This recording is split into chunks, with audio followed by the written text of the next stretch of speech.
Hello and welcome to Brodual. This time we have dynamic loot. The mod aims to make loot more unpredictable and diverse with the addition of hundreds of new lootable items. Some of you might remember the mod from last year, but since then it's been revamped with new features and options that allow you to customize it to your own tastes. The mod opens up the loot list to allow for a wider variety of items to be obtained when you loot an NPC's body. So things like spellbooks, ingredients, potions and other miscellaneous items can now be found on certain enemies. The types of items that an enemy drops also depend on the enemy, so for example a Dwemer automaton isn't going to drop alchemy ingredients, but a human might. The mod will also allow you to control the loot list for the different types of enemies, so if you've always thought it was a little weird that animals drop gold, then you can change that. The mod also adds over 800 pre-enchanted weapons and armors to humanoid NPCs.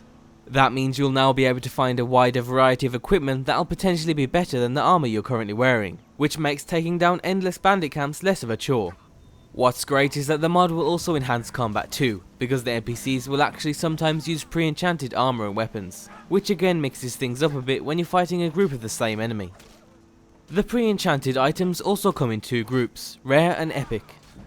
When using the default settings, there's a 20% chance an enemy will be holding at least one rare item and a 5% chance they'll be wearing an epic item. As you can probably guess, the difference between rare and epic is how powerful the enchantment is. Epic items will also be given a unique name to further enhance the uniqueness of the item.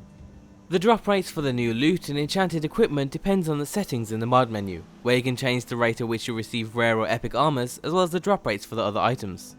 And as I already mentioned, you can also individually change different enemy drop lists in the Preferences tab. The overall effect the mod has is that Skyrim becomes a place where checking for loot is a necessity if you want to find and use the best equipment as early as possible. It's also a nice way to obtain enchanted items if you aren't a big fan of enchanting weapons and armor yourself. Having a wider loot list also means you might be able to find that much needed stamina potion or an alchemy ingredient that you've been long searching for. The downside to using a mod like this is that it offers the player more resources than they would normally get in the vanilla game.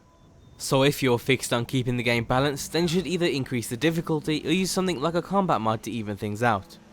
However, during our experience with the mod, we thought the extra items were dropping fairly evenly. You'll clearly see the new loot list in effect, but it also isn't too dominating. So you'll still find NPCs carrying just gold, but alongside that you'll also find enemies with a potion or two, or with a pickaxe and some ore. The mod will also inevitably come with some compatibility issues, but you shouldn't run into anything that completely stop it from working. However, you'll find that the mod doesn't add enchantments on armors and weapons added by other mods. Additional new items like ingredients also won't be controlled by the mod. On the upside, the scripts the mod uses to control the loot lists are initiated at runtime, so there shouldn't be any interference with play or scripts from other mods. So the mod has some upsides and some downsides, but if it sounds like something you'd be interested in, then you can find a link down below.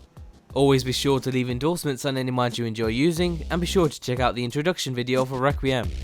The first part of the mini-series will be uploaded tomorrow, so until then, thanks for watching.